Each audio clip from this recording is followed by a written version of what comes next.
Good morning, good afternoon, good evening, and good night, depending what time you're watching this next episode from me, Avomance, in the Minecraft Survival Manual. Today's episode, I'm just going to eat something. That's much better. Today's episode is the scariest episode so far. We have got to go to another dimension. We need to go and grab ourselves certain elements from the Nether. The Nether is a second dimension. You have to go through a portal, which we're going to have to make, and I'll make it with you. There's a couple of ways of doing it. I'm going to do it arguably the easy way, although some people will say it's the hard way, but I will tell you what the other way is as well. And we're going to make it kind of next to our base. So as we've got not actually physically on the base, because that wouldn't quite work, but next to the base. So as we've got a readily accessible Nether Portal that we can use in the future. It's going to be scary, but we will manage it. Don't forget to go and say hello to Frilliff on his version of his Nether excursion, which should be out at the same time as this one. We've come over to our workstation because we're going to make the most essential tool that I think you need for the Nether, and that is a diamond pickaxe. So diamond pickaxe will cut through a lot more than an iron one will, and it will do it much quicker. So I'm just taking this diamond pickaxe because we have a very specific job for that diamond pickaxe, because we are going to go back down. If you remember, a few episodes ago we found that lava, so we've got to go back down to our cave system, past that spider spawner. If you didn't see the episode, go back and see the episode. It is in the playlist, and that was quite a scary episode actually, if I remember rightly. But we need to get back down to where the spider spawner is. You can see right there. We can make a farm out of that at some point, possibly. Might be interesting to have an explore. But we're going to go down and down all the way to where we found, was it down this way? I think it was, to where we found that lava lake. And hopefully when we get there, we'll be able to do what we need to do.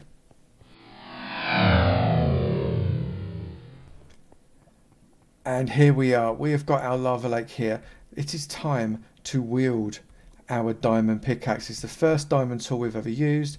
Get ready with our water bucket, because it's also really important. What's possible is there's lava underneath this obsidian and we could lose it. So take out one thing out there, pop a water bucket in there, and then what happens is when you dig out this piece of obsidian here, this water will transform the lava that could be underneath it into more obsidian, which means that we'll have no loss of the obsidian falling into the lava and burning up. This takes some digging. I'll show you. This is a diamond pick. Okay, no enchantments, but this is a diamond pick. This is how long it takes to mine out one block of obsidian.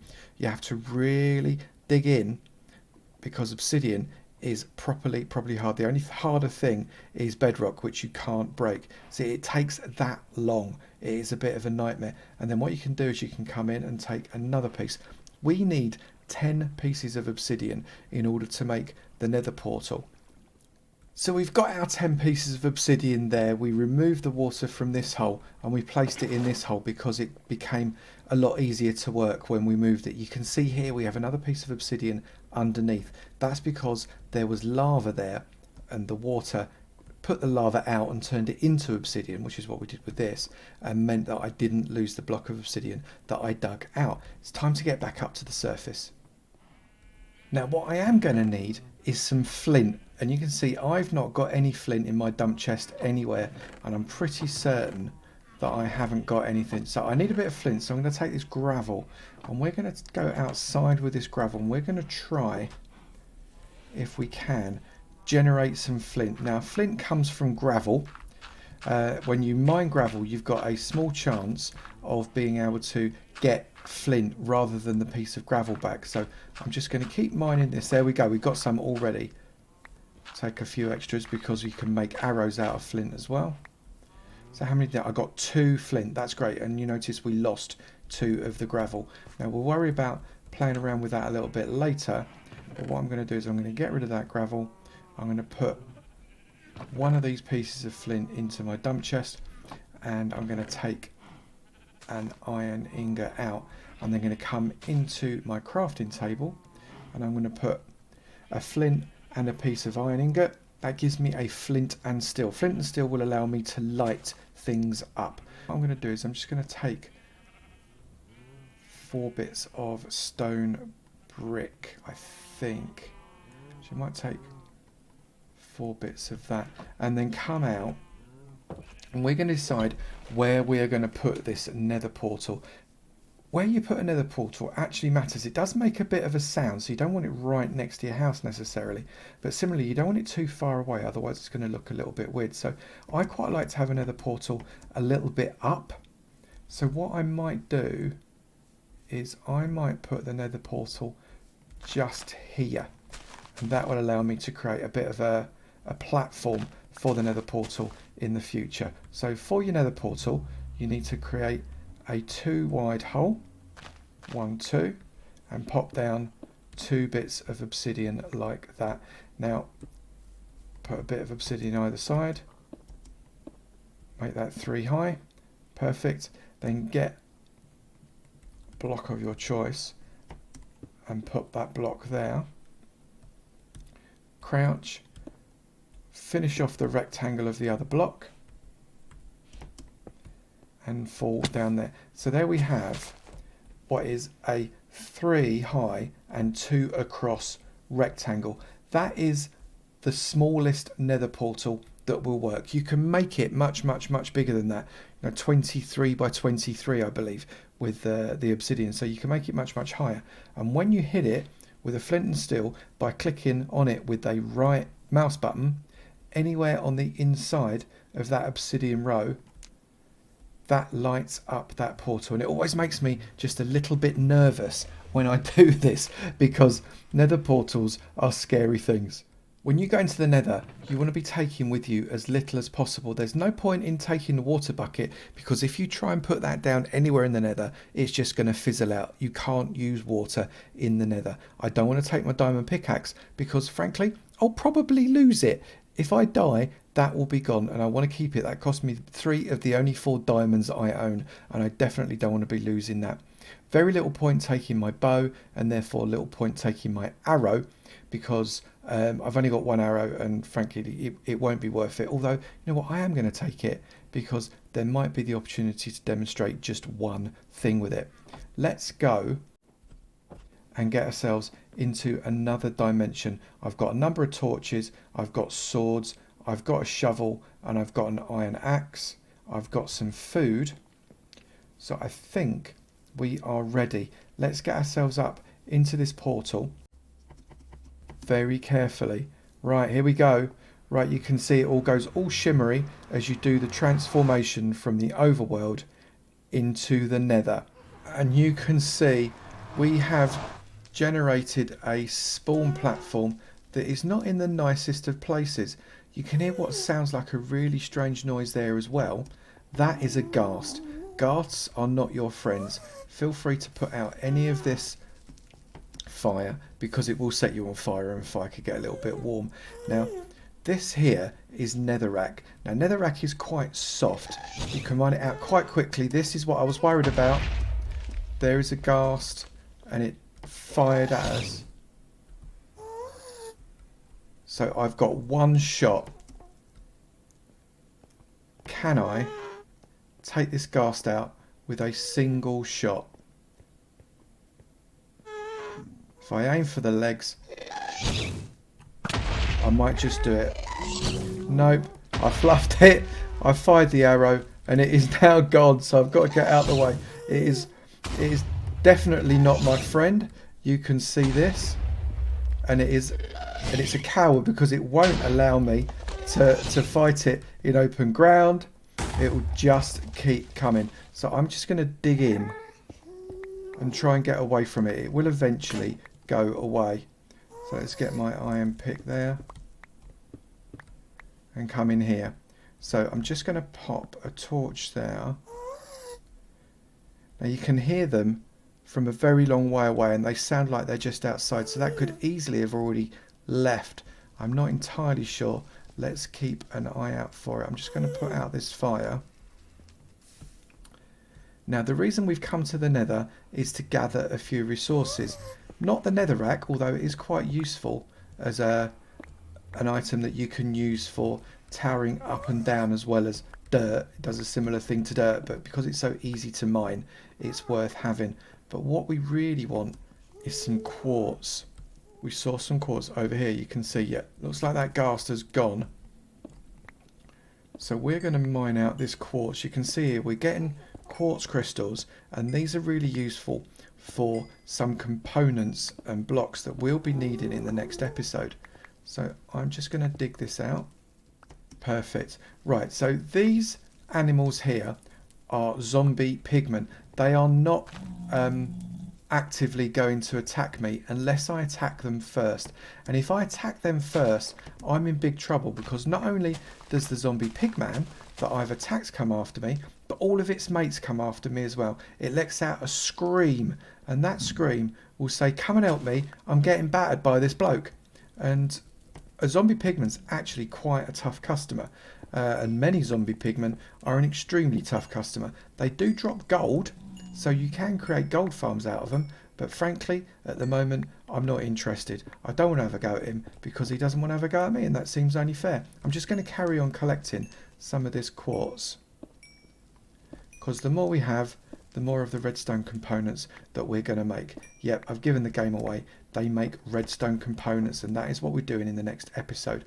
So I'm just going to go for a bit of a wander. I'm collecting up these mushrooms. What else we got there is this kind of yellow stuff up in the air. That's called glowstone, and glowstone is another component of a few things. One of the things it's a component for is potions. Now, we're not doing potions yet because you need a few things to be able to do potions, and it is also a really good source of lighting, but it always seems to want to be hanging over some really high drops. So what you have to do is very carefully tower up, always being aware that there's a ghast somewhere potentially, although I can't hear it, which means there isn't one within about 100 blocks of me, which is always good. I'm just going to build a platform underneath the glowstone, and what that will do is, if any glowstone falls, I theoretically should be able to catch it. I'm going to press crouch so as I don't fall off. So that's pressing shift. It won't allow you to go off the edge of a block, and it looks like this. So if I turn myself around, you look like that. You literally are crouching. Okay, so I'm now going to, using a pickaxe, I'm going to collect up some of this glowstone. This gives me glowstone dust. If I use a silk touch pickaxe, which is made by enchanting a pick, you get the actual block. But I don't have one of those, and I'm unlikely to have one of those for a little while. So I'm just going to collect up this glowstone. So I'm going to maintain pressing crouch because I'm looking upwards whilst walking around on a platform that's quite high in the air. That's not a good idea, because if I'm not pressing crouch, that means I could go flying off of the edge. And what I want is to get around about a stack of glowstone. It's always good to leave just a little bit, because it also lights up the nether so as you can see where you're going. You can see I'm right on the edge there. That's quite scary. How much have I got? I've got a stack exactly of glowstone. That is quite good. Now what I'm going to do is I'm going to come to the edge block that I know I am be able to dig down onto, and I'm going to dig down on there and pick up this extra glowstone. So there's another 16 pieces. So we've actually managed on this trip to the nether to get ourselves a stack and a quarter of glowstone and nearly half a stack of nether quartz. So we're going to get a little bit more nether quartz, I think, which is up here. And then we'll see what else we can find, because I want to just explore it a little more. This is not a full-on nether exploration. If I was going to do that, I would have probably come equipped with diamond armor, because the monsters in the nether really want to be eating your face. Okay, so you can see that square that's there. That is a I can't fall off here, can I? That is a magma cube. Now that is a monster that will attack you. It's not passive like the pigman. It's actively wanting to eat your face, and it's the nether equivalent of a slime, which is a monster we've not experienced yet in the overworld. It drops magma cream, and that is a component of some potions, which is always quite useful if you're farming the nether to be able to get some magma cream, because you can get some potions that mean you don't catch fire. And believe me, where you need to go in the nether sometimes, you do not want to be catching fire, and things desperately want to set you on fire. So we're walking along. I'm going to get that mushroom as well, because that's a different coloured mushroom, different type, quite useful. but we're looking for some kind of structure. That is a huge lava lake. Look at the size of that. That just goes on for days. I don't think where we've come through we're going to see the structure that we want, so we may have to come back for that. There is a structure called a nether fortress that actually is a very useful thing to find, because it means you can find blaze, and a blaze, when you kill it, will drop a blaze rod, and a blaze rod enables you to make a potion station. Now there is another way of getting a potion station, and that is in a village, and it might be that's a lot easier if you find your village, but in reality you can make your own using a blaze rod. Also, blaze rods become fuel for that potion station, so you've got to be able to find it eventually. Brewing stands are really useful when it comes to exploring the nether. And we are back. It is night time here, and you can see we've got no mobs that I can see at the moment. I'm gonna harvest these plants because I don't think I've got any of those ones yet. So that's an oxide daisy. That'll be quite useful because you can make a banner pan out of an oxide daisy, so I'm going to use those. So that is our first trip to the nether. That's really exciting. And as the sun comes up, oh look, you can see there is the sea over in the background there. I didn't notice that. That's quite useful to know. And as the sun comes up, I've already said it before, it's like it's deja vu, isn't it? And as the sun comes up, we are stood in front of our nether portal, and we have successfully navigated another dimension. That is extremely exciting.